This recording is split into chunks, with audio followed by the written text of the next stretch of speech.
На одржаните зонски училишни и спортски надпревари во футсал, покрај веќе присутните тимови на кои сме навикнати да ги гледаме и победничките од Куманово, со својот настап импресионираа и членките на училишните футсал тимови од Ранковце, но и кратовчанки од основно училиште Кочо Рацин.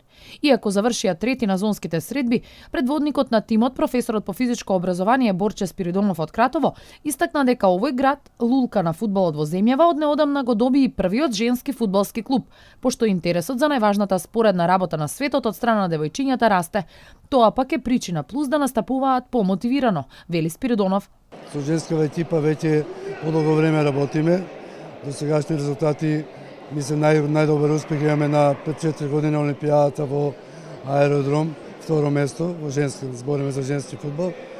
И скоро секоја година се такмичиме на регионот тога, на зоната.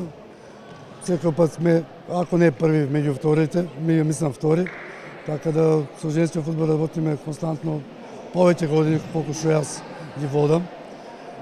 Сега во последнава година имаме формирано женски фудбалски клуб кој што се такмичи во пионерска фудбалска школа преку ФФМ што се организира, значи пионерска школа.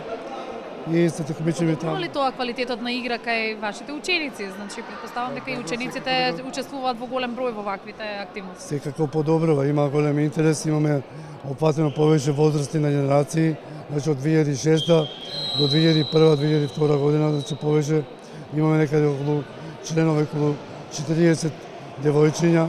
Женскиот фудбалски клуб Кратерки од Кратово веќе брои 40 на активни млади фудбалерки од различни возрасти кои ги бранат боите на клубот во Пионерската младинска лига при Фудбалска федерација на Македонија.